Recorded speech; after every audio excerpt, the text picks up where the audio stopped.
Welcome to Sairam Sampatrav Education. My name is Manikanta.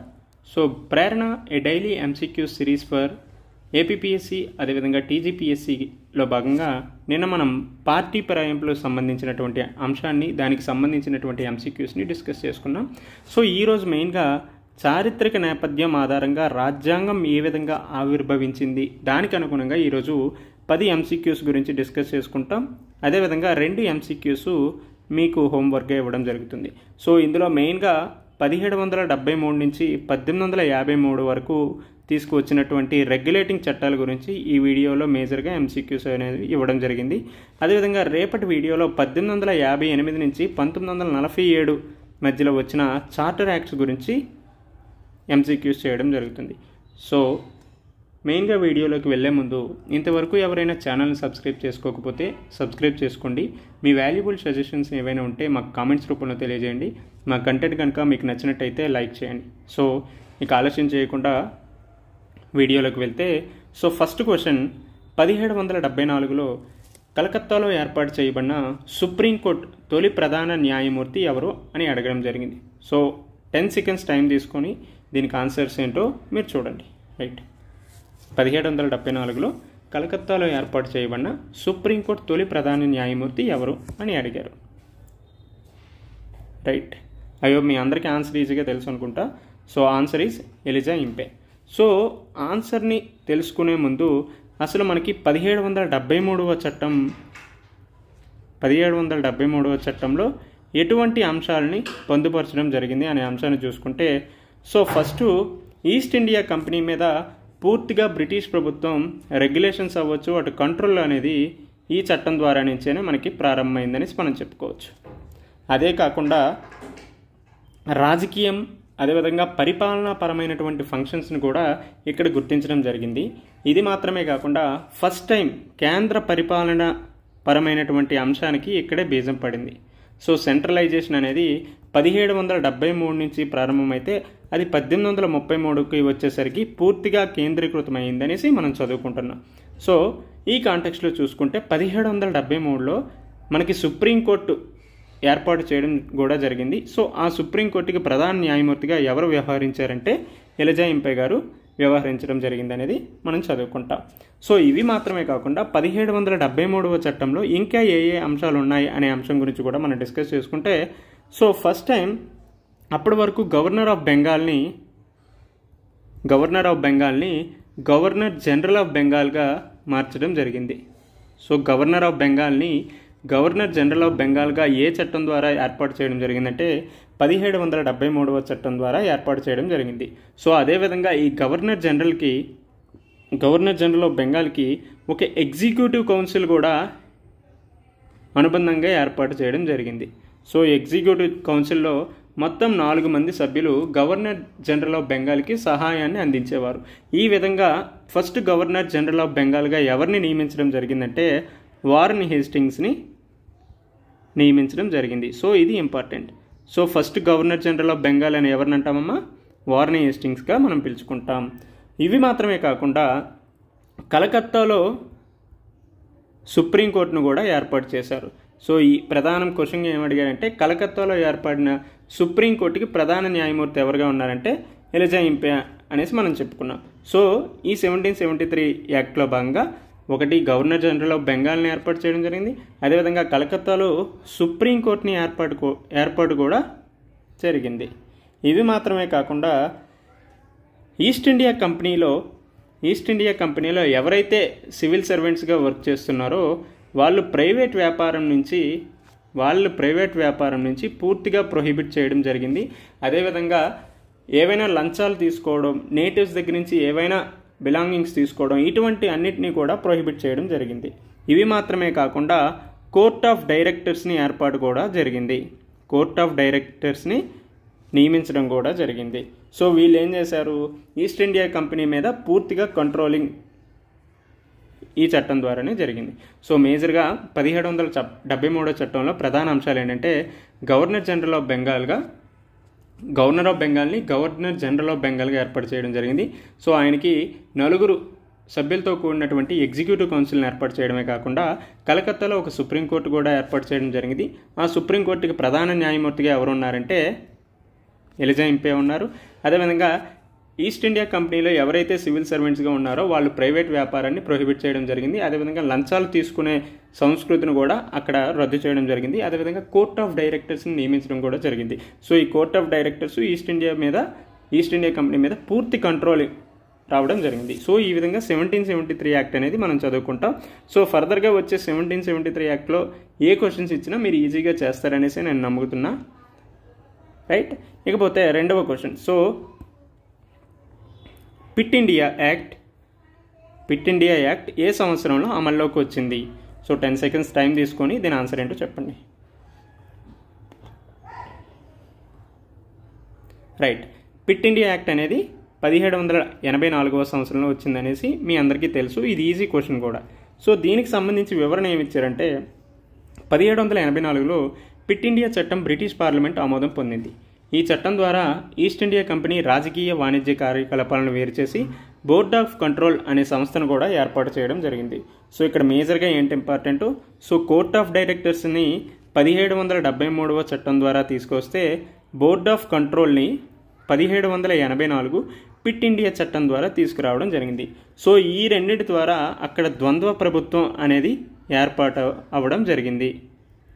So ద్వంద్వ ప్రభుత్వం అనేది మనకి పిట్ ఇండియా యాక్ట్ ద్వారానే ఏర్పాటు అవ్వడం జరిగింది అనేసి మనం ఇక్కడ చదువుకుంటాం. రైట్, సో ద్వంద్వ ప్రభుత్వం అంటే డబుల్ గవర్నమెంట్. ఇది మాత్రమే కాకుండా 1784 చట్టంలో కంపెనీ యొక్క భూభాగాలను ఫస్ట్ టైం బ్రిటిష్ పొజిషన్స్గా గుర్తించడం జరిగింది. సో 1784 చట్టంలోనే కంపెనీ యొక్క భూభాగాలు ఏవైతే ఉన్నాయో వాటిని బ్రిటిష్ పొజిషన్స్గా గుర్తించడం కూడా జరిగింది. సో ఇకపోతే మూడవ ప్రశ్నలోకి వెళ్తే, సో హైప్ మీ అందరికీ అర్థమవుతుంది అనుకుంటున్నా. సో థర్డ్ క్వశ్చన్కి వెళ్తే చార్టర్ యాక్ట్ 1813కి సంబంధించి ఈ క్రింది ప్రకటన పరిగణించండి. సో చార్టర్ యాక్ట్ 1813 ద్వారా ఈస్ట్ ఇండియా కంపెనీకి భారతదేశంలో పూర్తి వ్యాపార గుత్తాధిపత్యం కొనసాగింది. రెండవది, చార్టర్ చట్టం 1813లో సివిల్ సర్వీస్ నియామకాల్లో సార్వజనిక పోటీ పద్ధతిని ప్రవేశపెట్టారు. సో ఇక్కడ మీరు ఏవైతే ఎక్స్ట్రీమ్ స్టేట్మెంట్స్ వస్తాయో వాటిని డీటెయిల్గా పరిశీలించండి. సో వాటిని ఎలిమినేట్ చేస్తే మనం ఈజీగా ఆన్సర్ చేయొచ్చు. సో ఒక 10 సెకండ్స్ టైం తీసుకొని దీన్ని ఆన్సర్ చేయండి. రైట్, సో ఆన్సర్ ఏంటంటే, సో ఇక్కడ చూడండి, ఎక్స్ట్రీమ్ స్టేట్మెంట్ ఎక్కడైనా ఉందంటే ఎస్ ఉంది. చార్టర్ యాక్ట్ 1813 ద్వారా ఈస్ట్ ఇండియా కంపెనీకి భారతదేశంలో పూర్తి వ్యాపార గుత్తాధిపత్యం కొనసాగింది. సో పూర్తిగా గుత్తాధిపత్యం అనేది 1813 ద్వారా కొనసాగలేదు. సో ఏం జరిగింది 1813 యాక్ట్ ద్వారా? టీ ట్రేడు, అదేవిధంగా చైనాతో జరిగే ఏదైతే వ్యాపారం ఉందో ఈ రెండింటిని మినహాయించి మిగతా వాటిలో బ్రిటిష్ మర్చెంట్స్ను కూడా తీసుకురావడం జరిగింది. సో దీనివల్ల వ్యాపార గుత్తాధిపత్యం పూర్తిగా జరగలేదు, కేవలం ఈ రెండింటిలోని మాత్రమే జరిగిందని చెప్పుకుంటాం. సో ఈ కాంటెక్స్ట్లో ఇది తప్పు అవుతుంది. రైట్, ఇకపోతే రెండవది, చార్టర్ యాక్ట్ 1813లో సివిల్ సర్వీసెస్ నియామకాల్లో సార్వజనిక పోటింగ్ పద్ధతిని ప్రవేశపెట్టడం జరిగింది. సో ఈ సార్వజనిక పోటీ పద్ధతిని అనేది 1833 యాక్ట్లో తీసుకువచ్చినప్పటికీ కూడా కోర్ట్ ఆఫ్ డైరెక్టర్స్ అనుమతించకపోవడం వల్ల 1853లో ఈ పద్ధతిని అనుసరించడం జరిగింది, అదేవిధంగా అమలు చేయడం జరిగింది. సో ఈ కాంటెక్స్ట్లో చూసుకుంటే ఇది కూడా తప్పే. సో ఆన్సర్ ఏమవుతుంది? పైవేవి కాదు. రైట్, సో దీనికి సంబంధించిన ఎక్స్ప్లెనేషన్ చూడండి. సో చార్టర్ యాక్ట్ 1813 ద్వారా ఈస్ట్ ఇండియా కంపెనీకి వ్యాపార గుత్తాధిపత్యం కేవలం టీ మరియు చైనాతో వ్యాపారంపై మాత్రమే కొనసాగింది. సో చైనాతోని అదేవిధంగా టీ ట్రేడ్కి మాత్రమే మినహాయింపు ఇవ్వడం జరిగింది. మిగతా వాటిలో బ్రిటిష్ మర్చెంట్స్ యొక్క ప్రమేయం కూడా రావడం జరిగింది. సివిల్ సర్వీసెస్ నియామకాల్లో సార్వజనిక ఓటీ పద్ధతిని చార్టర్ యాక్ట్ 1833లో ప్రతిపాదించారు, కానీ 1853లో ఇది అమల్లోకి వచ్చిందని మనం చదువుకుంటాం. రైట్, ఇకపోతే నెక్స్ట్ క్వశ్చన్ చూద్దాం. సో చార్టర్ యాక్ట్ 1833 ద్వారా సంబంధించి ఈ క్రింది ప్రకటనలను పరిగణించండి. సో ఈ చట్టం ద్వారా భారతదేశంలోని రాష్ట్ర ప్రభుత్వాల శాసనాధికారాలు రద్దయ్యాయి. అదేవిధంగా భారతీయ శాసనాలను క్రోడీకరించడానికి భారతీయ లా కమిషన్ను ఏర్పాటు చేశారు. సో ఇది 10 సెకండ్స్ టైం తీసుకొని దీని ఆన్సర్ చూడండి.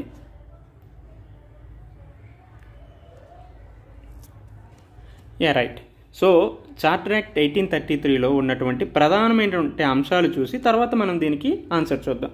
సో చార్టర్ యాక్ట్ 1833లో మెయిన్గా ఏంటంటే మనం 1773 యాక్ట్లో చూసుకున్నాం. సో ఈ 1773 యాక్ట్లో గవర్నర్ జనరల్ని గవర్నర్ జనరల్ ఆఫ్ బెంగాల్గా మార్చడం జరిగిందని చెప్పాం. అదేవిధంగా మద్రాసు, ఇటు బాంబే ప్రెసిడెన్సీస్ కూడా ఇక్కడ వీటికి సబార్డినేట్గా ఉండడం జరిగింది. అయితే ఈ 1833 యాక్ట్ వచ్చిన తర్వాత పూర్తిగా ఈ రెండు కూడా ఈ గవర్నర్ జనరల్ ఆఫ్ బెంగాల్ ఆధీనంలోకి వెళ్ళిపోయాయి. సో ఈ విధంగా చూసుకుంటే ఇక్కడ రాష్ట్ర ప్రభుత్వాల శాసన అధికారాలు రద్దయ్యాయి అనేది రైట్ ఆన్సర్ అవుతుంది. రైట్. ఇకపోతే సో ఇంతవరకు గవర్నర్ జనరల్ ఆఫ్ బెంగాల్ అనే అంశాన్ని గవర్నర్ జనరల్ ఆఫ్ ఇండియాగా మార్చడం జరిగింది. సో గవర్నర్ జనరల్ ఆఫ్ బెంగాల్ని గవర్నర్ జనరల్ ఆఫ్ ఇండియాగా ఏ సంవత్సరం ఏ చట్టం ద్వారా ఏర్పాటు చేయడం జరిగిందంటే 1833 చట్టం ద్వారా తీసుకురావడం జరిగిందని చదువుకుంటా. So first governor general of ఇండియాగా ఎవరు నియమించడం జరిగిందంటే విలియం బెంటిక్ గారిని నియమించడం జరిగింది. రైట్. ఇది మాత్రమే కాకుండా ఈ చట్టంలో ఇంకే అంశాలు తీసుకొచ్చారంటే ఫస్ట్ టైం ఈస్ట్ ఇండియా కంపెనీని కమర్షియల్ బాడీగా పూర్తిగా తొలగించడం జరిగింది. సో ఇది కేవలం పరిపాలనాపరమైనటువంటి అంశాలకు మాత్రమే ఉండిపోవడం జరిగింది. సో ఈ విధంగా కమర్షియల్ బాడీగా తన యొక్క ఆధిపత్యం, తన యొక్క పవర్స్ ఏవైతే ఉన్నాయో అవన్నీ కూడా కోల్పోవడం జరిగింది. కేవలం పరిపాలనాపరమైనటువంటి విధానాల్లో మాత్రమే ఇది కలుగజేసుకోవడం జరిగింది. ఇవి మాత్రమే కాకుండా సివిల్ సర్వీసెస్ అపాయింట్మెంట్స్లో, సివిల్ సర్వీసెస్ నియామకాలలో ఓపెన్ కాంపిటీషన్ పద్ధతిని ఈ 1833 యాక్ట్ అనేది తీసుకురావడం జరిగింది. అయితే కోర్ట్ ఆఫ్ డైరెక్టర్స్ వాళ్ళ ప్రమేయం వల్ల దీన్ని అమలు చేయలేదు. సో ఈ విధంగా 1833 యాక్ట్ అనేది మనం చదువుకుంటాం. రైట్. దీన్ని బట్టి మనం ఆన్సర్ని చూస్తే సో ఫస్ట్ది శాసనాధికారాలు రద్దయ్యాయనేసి మనం ఈ విధంగా చూసుకుంటాం. ఇకపోతే రెండవది భారతీయ శాసనాలను క్రోడీకరించడానికి భారతీయ లా కమిషన్ ఏర్పాటు చేశారు. భారతీయ లా కమిషన్ని 1834లో ఏర్పాటు చేయడం జరిగింది. అది 1833 యాక్ట్ ద్వారానే ఏర్పాటు చేశారు. సో ఫస్ట్ లా కమిషన్ చైర్మన్గా ఎవరున్నారంటే లార్డ్ మెకాలే. సో స్వాతంత్రానికి ముందు ఫస్ట్ లా కమిషన్ చైర్మన్గా లార్డ్ మెకాలే ఉన్నారు. అయితే భారతదేశ స్వాతంత్రం వచ్చిన తర్వాత ఫస్ట్ లా కమిషన్ చైర్మన్గా ఎవరిని నియమించడం జరిగింది అనేది మీరు కామెంట్స్ రూపంలో తెలియజేయండి. ఎందుకు అంటే ఇది చాలా important. So because of 23rd law commission chairman కూడా ఏర్పాటు చేయడం జరిగింది కాబట్టి ఈ కాంటెక్స్ట్లో మనకి లా కమిషన్ అనేది ఇటు స్వాతంత్రానికి ముందు కావచ్చు, స్వాతంత్రం తర్వాత వచ్చిన లా కమిషన్ కూడా మనకి ఇంపార్టెంట్ అనేది తెలుస్తుంది. So first law commission chairman అనేది ఎవరు అనేది కామెంట్స్ రూపంలో తెలియజేయండి. రైట్. ఇకపోతే 5th క్వశ్చన్కి వెళ్ళామంటే సో జాబితా 1 అదేవిధంగా జాబితా 2లను జతపరచడం ద్వారా కింద ఇచ్చిన వాటిలో సరైన సమాధానాన్ని గుర్తించండి అని అడిగారు. సో జాబితా 1 ఏంటి, జాబితా 2 రెండు చూడండి. సో రెగ్యులేటింగ్ చట్టం 1773, సుప్రీంకోర్టు ఏర్పాటు ప్రతిపాదన, పిట్ ఇండియా యాక్ట్, అదేవిధంగా చార్టర్ యాక్ట్ 1793, అదేవిధంగా చార్టర్ యాక్ట్ 1853 ఇచ్చాడు. అదేవిధంగా జాబితా 2 కూడా ఇవ్వడం జరిగింది. సమాధానాలు ఏంటనేది మీరు ఏంటనేది చూడండి. సో 10 seconds టైం తీసుకొని దీనికి సంబంధించి ఆన్సర్ చేయండి.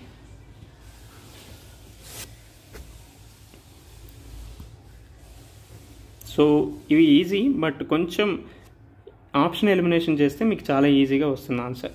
రైట్. ఆల్రెడీ రెగ్యులేటింగ్ చట్టం 1773 గురించి మనం డీటెయిల్గా తెలుసుకున్నాం. అదేవిధంగా పిట్ ఇండియా యాక్ట్ గురించి కూడా తెలుసుకున్నాం. At the same time 1793 act గురించి కూడా తెలుసుకున్నాం. సో ఇది అంత ఎక్కువగా లేకపోయినప్పటికీ కూడా సో ఇక్కడ చదువుకున్నాం. రైట్. ఇకపోతే 1853 యాక్ట్లో ఏ అంశాలు వచ్చాయి అనేది కూడా మనకు తెలుసు. సో ఈ కాంటెక్స్ట్లో చూసుకుంటే మనం చూద్దాం. సో 1773 యాక్ట్లో సుప్రీంకోర్టు ఏర్పాటుకు ప్రతిపాదన అనేది మనం ఆల్రెడీ చదివాం. సో సుప్రీంకోర్టు ఏర్పాటు ఎప్పుడైంది 1774లో ఏర్పాటైంది. సో దీనికి ఫస్ట్ చీఫ్ జస్టిస్ ఆఫ్ ఇండియాగా ఎవరు చేశారంటే ఎలిజా ఇంపే అని చెప్పుకున్నాం కదా. సో ఈ విధంగా చూసుకుంటే A1 అనేది ఎక్కడ ఉంటే అది ఆన్సర్ అవుతుంది. సో ఇక్కడ A2, A3 అవుతుంది కాబట్టి ఈ రెండు తప్పు. సో ఆన్సర్ అనేది అయితే ఇది అవ్వాలి, లేకపోతే ఇది అవ్వాలి. సో ఇకపోతే B చూడండి. పిట్ ఇండియా యాక్ట్ వాణిజ్య రాజకీయ విధులుగా ఈస్ట్ ఇండియా కంపెనీ విభజన జరిగింది. విభజన జరిగింది కదా.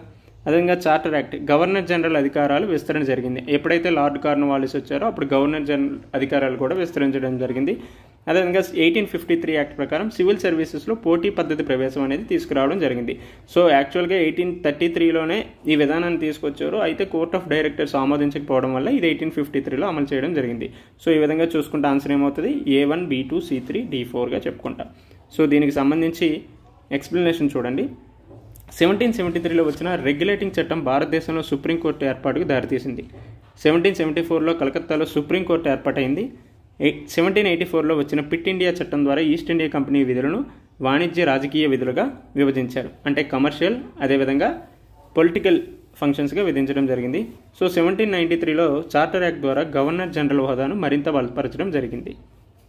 సో 1853లో చార్టర్ యాక్ట్ ద్వారా సివిల్ సర్వీసెస్లో సార్వజనిక పోటీ పద్ధతిని అంటే ఓపెన్ కాంపిటీషన్ విధానాన్ని తీసుకురావడం జరిగింది. ఈ చట్టాలు భారత రాజ్యాంగ వికాసంలో ముఖ్యమైన మైలురాళ్లుగా నిలవడం జరిగింది. సో ఈ విధంగా ఎక్స్ప్లెనేషన్ అనేది ఉంటుంది. సో ఇకపోతే నెక్స్ట్ క్వశ్చన్, 6th క్వశ్చన్ చూడండి. సో ఒక 10 seconds టైం తీసుకొని దీనికి సంబంధించి మీరు ఆన్సర్ చేయండి.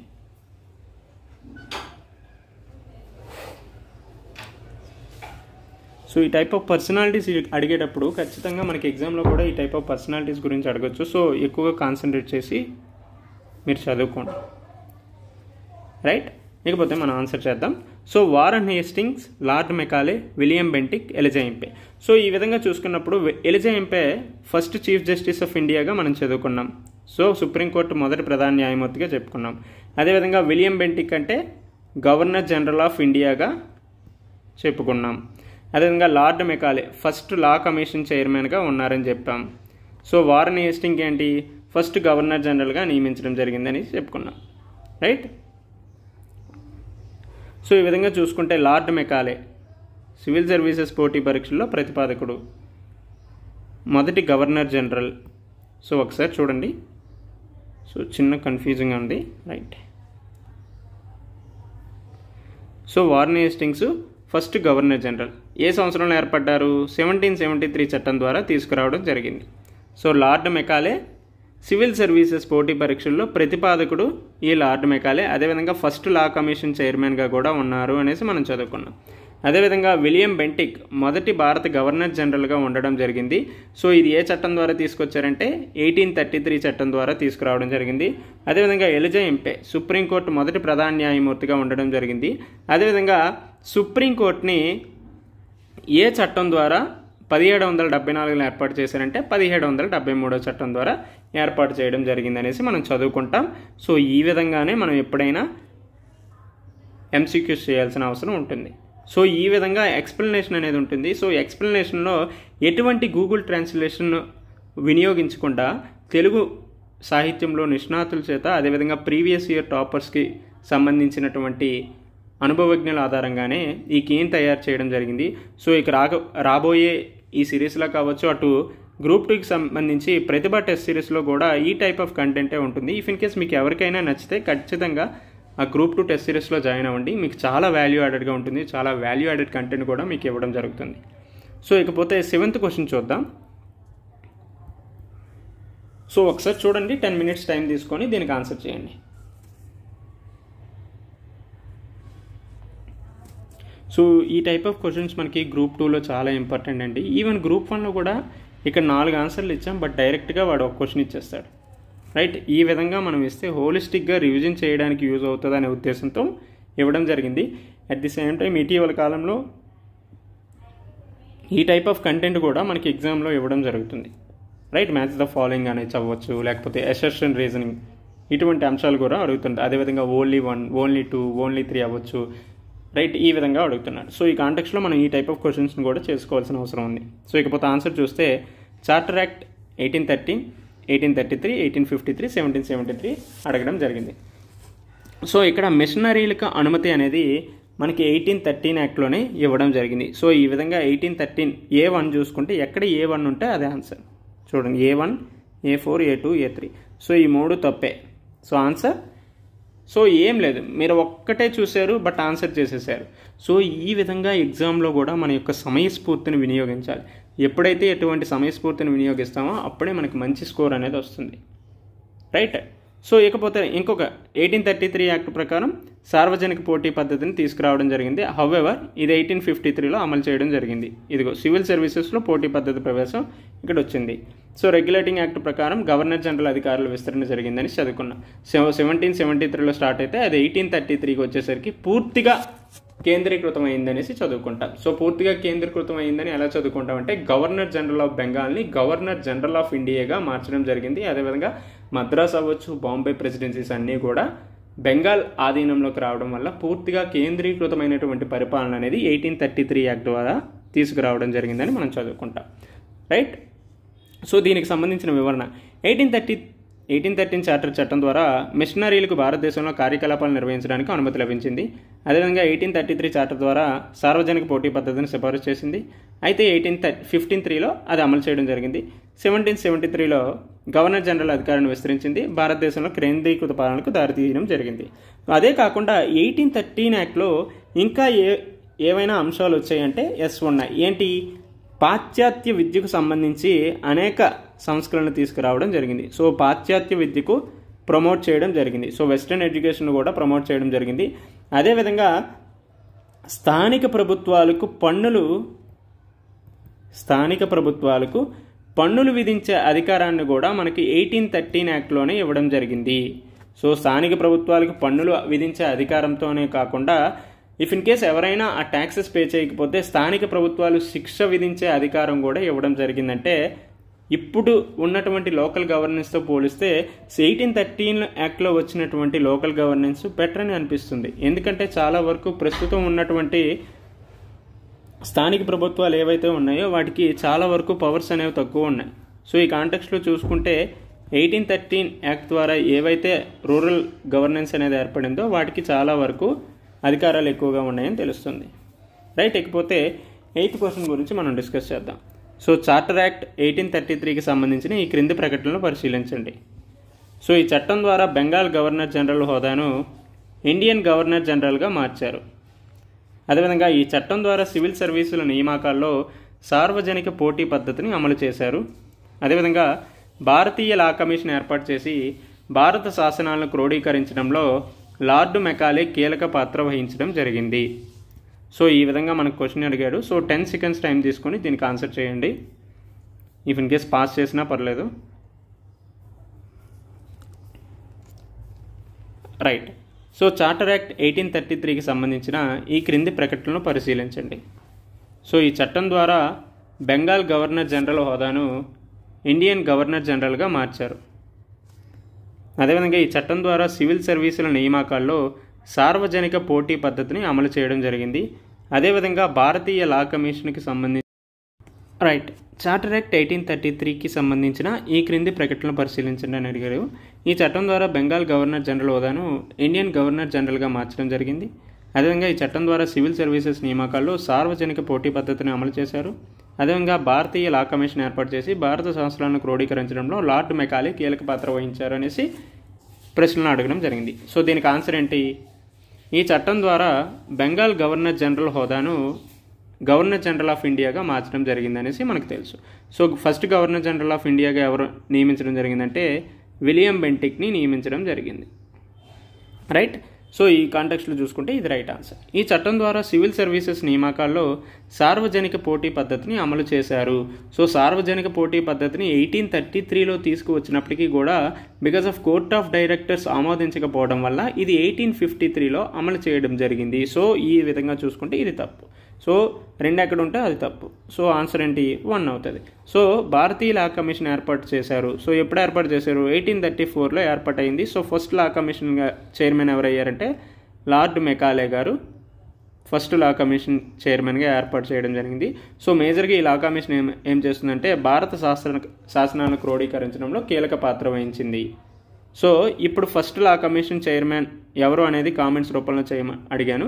అదేవిధంగా 22nd లా కమిషన్ చైర్మన్ ఎవరు అనేది కూడా మీరు కామెంట్స్లో తెలియజేయండి. సో హై ప్రాబబుల్గా ఉన్నటువంటి హై ఎక్స్పెక్టెడ్ సో ఈ క్వశ్చన్స్ని అడిగే స్కోప్ చాలా వరకు ఉంది. రైట్. ఇకపోతే 9th క్వశ్చన్ చూడండి.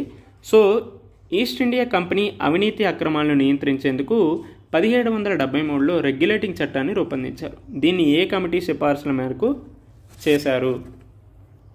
సో ఈ టైప్ ఆఫ్ అన్ఎక్స్పెక్టెడ్ క్వశ్చన్స్ కూడా మనకి ఎగ్జామ్లో అడిగే స్కోప్ ఉంటుంది. సో ఇది కొంచెం కష్టమైనటువంటి అంశమే, బట్ ఆన్సర్ చేయండి. ఇఫ్ ఇన్ కేస్ ఆన్సర్ చేయకపోయినా పర్లేదు, మనం దానికి సంబంధించిన ఎక్స్ప్లెనేషన్ అనేది ఇస్తాం కాబట్టి. సో ఈ టైప్ ఆఫ్ అన్ఎక్స్పెక్టెడ్ క్వశ్చన్స్ కూడా చాలా వరకు ఉంటాయి అనే ఉద్దేశంతోనే ఈ టైప్ ఆఫ్ క్వశ్చన్స్ ఇవ్వడం జరిగింది. రైట్. ఈస్ట్ ఇండియా కంపెనీ అవినీతి అక్రమాలను నియంత్రించేందుకు 1773లో రెగ్యులేటింగ్ చట్టాన్ని రూపొందించారు. దీన్ని ఏ కమిటీ సిఫార్సు మేరకు చేశారంటే జనరల్ బుర్గోయిన్ కమిటీ ఆధారంగా ఏర్పాటు చేయడం జరిగింది. సో దీనికి సంబంధించిన ఎక్స్ప్లెనేషన్ చూసుకుంటే, ఈస్ట్ ఇండియా కంపెనీకి సంబంధించిన అవినీతి అక్రమాలను నియంత్రించడానికి 1773లో రెగ్యులేటింగ్ చట్టాన్ని ప్రవేశపెట్టడం జరిగింది. ఈ చట్టం రూపకల్పనకు బ్రిటిష్ పార్లమెంట్ సభ్యుడైన జనరల్ జాన్ బుర్గోయిన్ సిఫార్సులు ప్రధాన కారణంగా నిలిచాయి. ఈ చట్టం ద్వారా కంపెనీపై నియంత్రణ విధించడంతో పాటుగా గవర్నర్ జనరల్ అనే ప్రత్యేక పదవి యొక్క రూపకల్పన, అదేవిధంగా సుప్రీంకోర్టు ఏర్పాటు మొదలైన కీలక మార్పులు కూడా చోటు చేసుకున్నాయి. సో ఈ 1773 చట్టం అనేది జనరల్ జాన్ బుర్గోయిన్ సిఫార్సుల మేరకు ఏర్పాటైంది.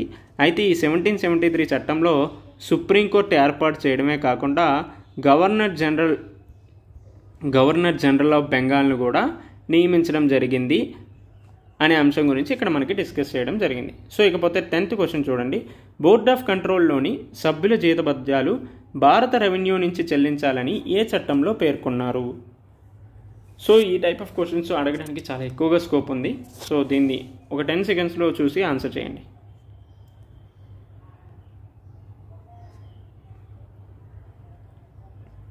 రైట్. సో ఆన్సర్ ఏంటి?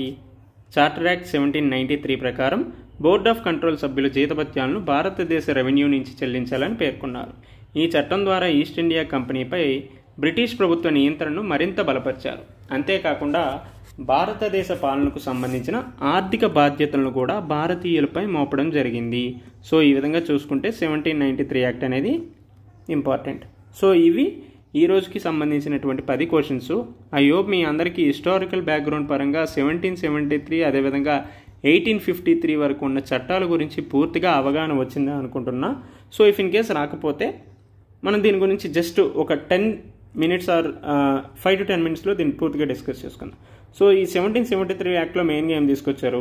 ఈస్ట్ ఇండియా పైన పూర్తిగా కంట్రోల్ అదేవిధంగా రెగ్యులేట్ చేయడం ప్రారంభమైంది. ఎవరు? British parliament. అదేవిధంగా మొదటిసారిగా రాజకీయ పరిపాలనాపరమైనటువంటి ఫంక్షన్స్ను కూడా గుర్తించడం జరిగింది. ఇది మాత్రమే కాకుండా కేంద్ర పరిపాలనకి ఇక్కడే బేజం పడింది. సో 1773 నుంచి స్టార్ట్ అయితే 1833కి కంప్లీట్గా సెంట్రలైజేషన్ అయిందనేసి మనం చదువుకున్నాం. అవే కాకుండా 1773లో ముఖ్యమైన లక్షణాలు ఏంటి? అప్పటి వరకు గవర్నర్ ఆఫ్ బెంగాల్ని గవర్నర్ జనరల్ ఆఫ్ బెంగాల్గా ఏర్పాటు చేయడం జరిగింది. అదేవిధంగా ఆయనకి 4 సభ్యులతో కూడినటువంటి ఎగ్జిక్యూటివ్ కౌన్సిల్ కూడా ఉన్నది. So first governor general of Bengal ఎవరంటే వారన్ హేస్టింగ్స్గా మనం చెప్పుకున్నాం. సో ఎప్పుడైతే ఈ గవర్నర్ జనరల్ ఆఫ్ బెంగాల్ ఏర్పడడం జరిగిందో అప్పటి నుంచి మద్రాస్ అదేవిధంగా బాంబే ప్రెసిడెన్సీస్ వీటికి సబార్డినేట్గా ఉండడం జరిగింది. అదే కాకుండా కలకత్తాలో సుప్రీంకోర్టు కూడా 1773 చట్టం ద్వారానే ఏర్పడైంది. ఇది మాత్రమే కాకుండా ఈస్ట్ ఇండియా కంపెనీ యొక్క సివిల్ సర్వెంట్స్ ఎవరైతే ఉంటారో వాళ్ళు ప్రైవేట్ వ్యాపారానికి పూర్తిగా ప్రొహిబిట్ చేయడం జరిగింది. అదేవిధంగా నేటివ్స్ నుండి ఎటువంటి బ్రైబ్స్ అవ్వచ్చు, ప్రెజెంట్స్ అనేవి తీసుకోవడం కూడా ప్రొహిబిట్ చేయడం జరిగింది. ఇది మాత్రమే కాకుండా కోర్ట్ ఆఫ్ డైరెక్టర్స్ను కూడా ఏర్పాటు చేయడం జరిగింది. సో వీళ్ళు ఈస్ట్ ఇండియా మీద పూర్తిగా కంట్రోల్ చేయడం ప్రారంభం కూడా అయింది. అయితే 1773లో కొన్ని లోపాలు ఉండటము, అదేవిధంగా కొన్ని అధికారాలు కావాలనేసి గవర్నర్ జనరల్ ఆఫ్ బెంగాల్ చూడటం వల్ల 1781లో ఒక సవరణ చేశారు. ఆ చట్టం పేరే యాక్ట్ ఆఫ్ సెటిల్మెంట్గా చేశారు. సో దీంట్లో ముఖ్యమైనటువంటి ఫీచర్స్ ఏంటి? గవర్నర్ జనరల్ను సుప్రీంకోర్టు జ్యూరిస్డిక్షన్ నుంచి తొలగించడం జరిగింది. సో ఈ 1781 యాక్ట్ ద్వారానే మనకి ఆర్టికల్ 50లో ఏముంటుంది? న్యాయశాఖ నుంచి కార్యనిర్వాహక శాఖను వేరు చేయడం జరుగుతుంది. సో ఈ విధంగానే ఈ 1781 యాక్ట్ నుంచి గవర్నర్ జనరల్ ఆఫ్ బెంగాల్ని పూర్తిగా సుప్రీంకోర్టు జ్యూరిస్డిక్షన్ నుంచి తొలగించడం జరిగింది. సో ఈ విధంగా చూసుకుంటే న్యాయశాఖ పరిధి నుంచి కార్యనిర్వాహక శాఖను వేరు చేయడం జరిగింది అనేది మనకి 1781 యాక్ట్లోనే తెలిసింది. సో ఈ విధంగా ఆర్టికల్ 15 ముడిపడి మనకి ఈ 1781 యాక్ట్ని మనం చదువుకోవాలి. రైట్. అదేవిధంగా ఎవరి మతానికి అనుగుణంగా వాళ్ళ చట్టాలను తీసుకురావడం కూడా 1781 చట్టం ద్వారానే తీసుకొచ్చారు. ఇకపోతే 1784 యాక్ట్ని మనం ఏమని పిలుచుకుంటాం? పిట్స్ ఇండియా యాక్ట్గా పిలుచుకుంటాం. సో ఈ మేజర్గా ఇందులో తీసుకొచ్చినటువంటి అంశాలు ఏంటంటే కంపెనీని కమర్షియల్ బాడీగాను అటు పొలిటికల్ ఫంక్షన్స్కి సపరేట్గా డిస్టింక్షన్ చేయడం జరిగింది. కమర్షియల్ ఫంక్షన్స్ అన్నీ కూడా కోర్ట్ ఆఫ్ డైరెక్టర్స్ చూసుకుంది. అదేవిధంగా పొలిటికల్ ఫంక్షన్స్ ఏవైతే ఉన్నాయో వాటన్నిటిని కూడా బోర్డ్ ఆఫ్ కంట్రోల్ చూసుకోవడం ప్రారంభించాయి. సో ఈ విధంగా కోర్ట్ ఆఫ్ డైరెక్టర్స్ అవ్వచ్చు, అదేవిధంగా బోర్డ్ ఆఫ్ కంట్రోల్ రెండూ ఉండటం వల్ల అక్కడ డబుల్ గవర్నమెంట్ ఏర్పడింది అనేసి మనం చదువుకోవచ్చు. సో ఇక్కడ ద్వంద్వ ప్రభుత్వం అనేది 1784 చట్టం ద్వారా తీసుకురావడం జరిగిందని మనం చదువుకుంటాం. ఇకపోతే 1786లో కార్న్వాలిస్ రావటం వల్ల కొన్ని డిమాండ్స్ చేశారు. ఆ డిమాండ్స్ ప్రకారం 1793 యాక్ట్ అనేది తీసుకురావడం జరిగింది. ఈ 1793 యాక్ట్లో మేజర్గా బోర్డ్ ఆఫ్ కంట్రోలర్స్ ఎవరైతే ఉంటారో, అదేవిధంగా బోర్డ్ ఆఫ్ కంట్రోల్స్కి రిలేటెడ్గా స్టాఫ్ ఎవరైతే ఉంటారో వాళ్ళ యొక్క జీతభత్యాలన్నీ కూడా భారత రెవెన్యూ నుండే చెల్లించడం ప్రారంభమైంది. సో ఇది దానికి సంబంధించినటువంటి question. So board of control, అదేవిధంగా బోర్డ్ ఆఫ్ కంట్రోల్కి సంబంధించినటువంటి స్టాఫ్ జీతభత్యాలు అన్నిటి కూడా భారత రెవెన్యూ నుంచే చెల్లించాలనే నిబంధన 1773 చట్టం ద్వారా తీసుకొచ్చారు. సో ఈ 1773 తర్వాత 1813వ చట్టం తీసుకురావడం జరిగింది. సో ఇందులో మేజర్ అంశాలు ఏంటి? ఇండియాలో కంపెనీ యొక్క గుత్తాధిపత్యాన్ని పూర్తిగా తొలగించడం జరిగింది. సో ఓన్లీ టీ అవ్వచ్చు, అదేవిధంగా చైనాకి సంబంధించినటువంటి ట్రేడ్ విషయాల్లో తప్పించి మిగతా అన్నిటి విషయాల్లో కూడా గుత్తాధిపత్యం తొలగింది. అదేవిధంగా బ్రిటిష్ మర్చెంట్స్ కూడా రావడం జరిగింది. సో కొత్త వాళ్ళకి కూడా అవకాశాలు దొరికాయి. హౌవెవర్ టీ అవ్వచ్చు, చైనాతో ట్రేడ్ మాత్రం కేవలం ఈస్ట్ ఇండియా కంపెనీ చూసుకునేది. అయితే 1813 చట్టంలో మేజర్గా క్రైస్తవ మిషనరీలు కూడా భారతదేశంలోకి అడుగుపెట్టాయి. ఎందుకు అడుగుపెట్టాయి అంటే ప్రజల్ని ఎన్లైటన్ చేయడానికి, సో జ్ఞానోదయం కలిగించడానికి ఈ క్రైస్తవ మిషనరీలు అనేవి భారతదేశంలోకి ఎంటర్ అయ్యాయి. అది ఏ చట్టం ద్వారా అంటే 1813వ చట్టం ద్వారా ఎంటర్ అవ్వడం జరిగింది. ఇది మాత్రమే కాకుండా provided for the spread of western education, అదేవిధంగా పాశ్చాత్య విద్యను కూడా ఈ 1813 చట్టం ద్వారానే తీసుకురావడం జరిగింది. ఒకవేళ ఇది మాత్రమే కాకుండా స్థానిక ప్రభుత్వాలకు కూడా అనేక అధికారాలను 1813వ చట్టం ద్వారా ఇవ్వడం జరిగింది. సో ఈ స్థానిక ప్రభుత్వాలకు పన్నులు వసూలు చేసే అధికారం కల్పించడమే కాకుండా ఇఫ్ ఇన్ కేసు ఎవరైనా పన్నులు కట్టకపోతే వారికి శిక్ష విధించే అధికారం కూడా 1813 యాక్ట్ ద్వారా ఇవ్వడం జరిగింది. సో ఇకపోతే 1833 యాక్ట్ మనం చూసుకుంటే 1773 నుంచి సెంట్రలైజేషన్ అనేది స్టార్ట్ అయిందని చెప్పాము. సో 1833కి వచ్చేసరికి పూర్తిగా సెంట్రలైజేషన్ అనేది జరిగిందనేసి ఇక్కడ మనం చదువుకుంటాం. సో అప్పటి వరకు గవర్నర్ జనరల్ ఆఫ్ బెంగాల్ని గవర్నర్ జనరల్ ఆఫ్ ఇండియాగా మార్చడం జరిగింది. సో ఈ విధంగా చూసుకుంటే first governor general of India ఎవరు నియమించారంటే విలియం బెంటిక్ గారిని నియమించడం జరిగింది. సో ఈ గవర్నర్ జనరల్ ఆఫ్ ఇండియా పూర్తిగా లెజిస్లేటివ్ పవర్స్ మొత్తం ఈయన గుత్తాధిపత్యంలో ఉండటం వల్ల అటు మద్రాసు ఇటు బొంబాయి ప్రెసిడెన్సీస్ అన్నీ కూడా వీటికి సబార్డినేట్గా ఉన్నాయి. అదేవిధంగా ఈస్ట్ ఇండియా కంపెనీని కమర్షియల్ బాడీగా పూర్తిగా డిసింటిగ్రేట్ చేయడం జరిగింది. సో ఇది కేవలం పరిపాలనాపరమైనటువంటి అంశాల్లోనే చూసుకోవడం జరిగింది. ఇవి మాత్రమే కాకుండా సివిల్ సర్వెంట్ నియామకాల్లో ఓపెన్ కాంపిటీషన్ పద్ధతిని తీసుకురావాలనేసి ఈ 1833వ చట్టం తీసుకొచ్చింది. సో ఓపెన్ కాంపిటీషన్ అనే విధానాన్ని 1833వ చట్టం ద్వారా తీసుకురావడం జరిగింది. అయితే కోర్ట్ ఆఫ్ డైరెక్టర్స్ దీన్ని అనుమతించకపోవడం వల్ల అది 1853 చట్టానికి వెళ్ళిపోయింది. సో ఈ విధంగా 1833 యాక్ట్ అనేది మనం చదువుకుంటాం. ఇకపోతే 1853 యాక్ట్ అనేది మేజర్గా గవర్నర్ జనరల్ కౌన్సిల్ ఏదైతే ఉన్నదో దాన్ని లెజిస్లేటివ్ అదేవిధంగా ఎగ్జిక్యూటివ్ ఫంక్షన్స్గా వేరు చేయడం జరిగింది. సో శాసనపరమైనటువంటి అంశాలుగాను అదేవిధంగా కార్యనిర్వాహకపరమైనటువంటి అంశాలుగా వేరు చేయడం జరిగింది. ఇది మాత్రమే కాకుండా లెజిస్లేటివ్ కౌన్సిల్స్ ఎవరైతే ఉంటారో 6 మంది, ఇంతవరకు 4 మెంబర్స్ ఉన్నారు. అయితే ఈ 1853 యాక్ట్ ద్వారా లెజిస్లేటివ్ కౌన్సిల్స్కి 6 మందిని నియమించడం జరిగింది. సో ఈ లెజిస్లేటివ్ కౌన్సిల్స్ ఎవరైతే ఉంటారో దాన్నే గవర్నర్ జనరల్ లెజిస్లేటివ్ కౌన్సిల్గా మార్చడం జరిగింది. సో దీన్నే మినీ పార్లమెంట్గా కూడా పిలవడం జరిగింది. రైట్, ఇదే మన భారతదేశంలో ఫస్ట్ టైం లెజిస్లేటివ్ ఫంక్షన్గా చెప్పుకుంటాం. ఇదే ఫస్ట్ టైం లెజిస్లేటివ్ కౌన్సిల్. అదేవిధంగా సివిల్ సర్వెంట్ రిక్రూట్మెంట్ అనేది ఓపెన్ కాంపిటీషన్ విధానంలో జరగాలనేది 1833లో ఏర్పాటు చేసినప్పటికీ కూడా సరైనటువంటి ఆమోదం తెలపకపోవడం వల్ల అది 1853లో అమలు జరిగింది. సో 1853లో ఓపెన్ కాంపిటీషన్ విధానం అనేది అమలు చేయడం జరిగింది. సో ఈ విధంగా ఈ 1773 చట్టం నుంచి అదేవిధంగా 1853 వరకు ఏ విధమైనటువంటి చట్టాలు వచ్చాయి, సో దాంట్లో గల లక్షణాలు ఏంటి, సో ఏ విధమైనటువంటి అంశాలు ఉంటాయి, ఇవన్నీ కూడా మనం డిస్కస్ చేయడం జరిగింది. ఐ హోప్ మీ అందరికీ ఈ 1773 నుంచి 1853 చట్టం మధ్యలో ఏ క్వశ్చన్స్ అడిగినా మీరు చేయగలరనే నేను అనుకుంటున్నా. సో ఇకపోతే మీకు హోంవర్క్గా 2 క్వశ్చన్స్ ఇవ్వడం జరిగింది. సో వీటి ఆన్సర్ తెలిస్తే మీరు కామెంట్స్లో తెలియజేయండి. రైట్, సో క్వశ్చన్ ఏంటో చూడండి. చార్టర్ యాక్ట్ 1853కి సంబంధించి ఈ క్రింది ప్యాకెట్లో ఏది సరైనవో గుర్తించండి. సో సరైనవి అని అడిగారు, చూసుకొని ఆన్సర్ చేయండి.